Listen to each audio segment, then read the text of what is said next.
નમસ્તે બાળકો, હું છું આપનો દોસ્ત ઠાકોર બળદેવ। મારી YouTube ચેનલમાં આપ સૌનું હાર્દિક સ્વાગત છે। કેમ છો બધા? મજામાં? સરસ। તો આજે આપણે રીઝનિંગમાં ભૌમિતિક આકારના જે પ્રશ્નો પૂછાય છે એમાં અમુક આકારની ગણતરીઓ કઈ રીતના કરવી। અગાઉ આપણે ત્રિકોણની ગણતરી જે હતી એને આપણે તમામ સમજૂતી એના જેટલા મુદ્દા હતા એ બધા જ મુદ્દાઓની સમજૂતી આપણે ખૂબ જ સરળતાથી આપણે મેળવી। હવે ચોરસની ગણતરી આપણે કઈ રીતના કરવી તો એનું આપણે પાયાથી લઈને જેમ આગળ એમાં આકૃતિ બદલાતી જાય એમ એમાં ચોરસની ગણતરી કઈ રીતના કરવી તો એના એ ગણતરીઓ શોધવાના એકદમ સરળતાથી સમજૂતી લઈને હું આપણી પાસે આવ્યો છું। તો મારા વિડીયોમાં તમે છેલ્લે સુધી બન્યા રહેજો અને વિડીયોને પૂરેપૂરો જોજો, તેથી તમને મદદ મળી રહેશે।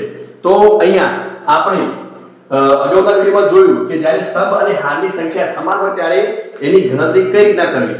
હવે અહીંયા આપણે કે ચોરસમાં સ્તંભ અને હારની સંખ્યા અસમાન હોય ત્યારે એની ગણતરી કઈ રીતના કરવી। સમાન હોય તો શું કરવું પડે? એમાં વર્ગ, બરાબર। ધારો કે આપણે અગાઉ જોયું કે ભાઈ ઊભા બે ચોરસ હોય અને આડા પણ બે ચોરસ હોય, બરાબર। તો એનો આપણે વર્ગ કરવાનો, 1 નો વર્ગ વત્તા 2 નો વર્ગ, 1 નો વર્ગ 1 થાય, 2 નો વર્ગ કેટલું થાય 4, તો ટોટલ કેટલા ચોરસ થાય 5। પરંતુ આ ગણતરી આપણે આ ટ્રીકનો ક્યારે ઉપયોગ કરી શકીએ? જ્યારે આડા અને ઊભા ચોરસ સરખા હોય ત્યારે। હવે અહીંયા અસમાન ચોરસ હોય, અસમાન ચોરસ હોય તો આપણે ગણતરી કઈ ના કરી શકીએ। ધારો કે અહીંયા જોઈએ તો અહીંયા કેટલા ચોરસ છે? આપણે 1 2 3 આડા ચોરસ કેટલા છે? 3 ચોરસ અને ઊભા ચોરસ કેટલા છે? 1 અને 2। કેટલા ચોરસ છે? અહીંયા 3 છે અને અહીંયા કુલ કેટલા છે? 2।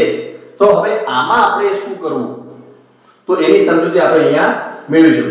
તો અહીંયા આપણે સમાન હોય ત્યારે આપણે એનો વર્ગ કરતા હતા, પણ અસમાન હોય ત્યારે શું કરવાનું તો પાછળથી ઉતરતા ક્રમમાં એનો ગુણાકાર કરવો। શું કરવાનું? ઉતરતા ક્રમમાં। ઉતરતા ક્રમમાં એટલે કે સૌપ્રથમ પહેલા મોટી સંખ્યા અહીંયા 3 છે, અહીંયા કેટલા છે? 2, તો એ બંનેનો ગુણાકાર કરવાનો। તો 3 ગુણ્યા 2 બરાબર કેટલા થશે? 6।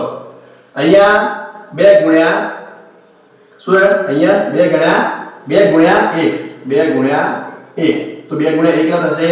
2। અને હવે અહીંયા 1 અને અહીંયા કેટલો થઈ ગયો? 0 થઈ ગયો। તો એ આપણે 1 ને 0 સાથે ગુણીએ તો જવાબ શું આવશે? 0 જ આવશે, એટલે એ કહેવાની આપણે જરૂર નથી। તો અહીંયા આપણે 6 ગુણ્યા અહીંયા 3 ગુણ્યા 2 બરાબર 6 થયા, 2 ગુણ્યા 1 બરાબર 2 થયા। હવે આનો સરવાળો કરવાનો છે। શું કરવાનો છે? એનો સરવાળો કરવાનો। તો 6 + 2 બરાબર કેટલા થશે? 8। તો અહીંયા આપણે કુલ કેટલા ચોરસ થશે? 8 ચોરસ થશે। કેટલા ચોરસ થશે? 8। તો આ રીતના આપણે સરળતાથી ગણતરી કરી શકીએ। આપણે એવું બીજું એક ઉદાહરણ જોઈએ।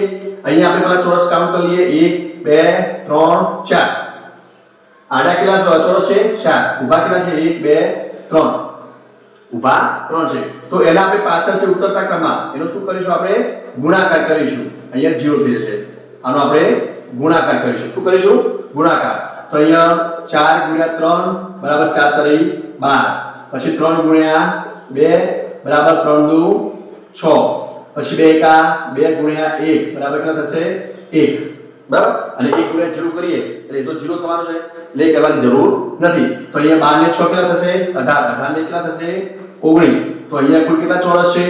19, બરાબર। કુલ કેટલા ચોરસ થયા? 19 ચોરસ। તો આ રીતના આપણે સરળતાથી આપણે ચોરસની ગણતરી કરી શકીએ।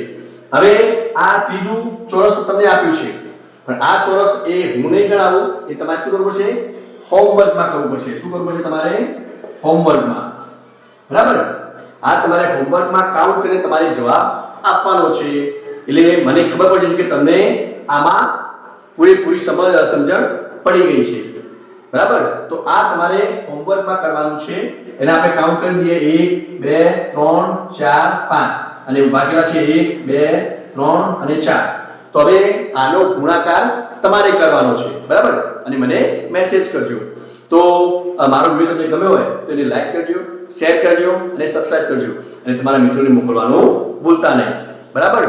તો આ રીતના આપણે સરળતાથી આપણે સમજૂતી મેળવી, જેથી કરીને તમને જ્ઞાનશાસ્ત્ર અને LMS જેવી પરીક્ષાઓમાં ખૂબ જ સરળતાથી તમે આ રીતના આકૃતિઓની ગણતરી કરી શકો। જય માતાજી।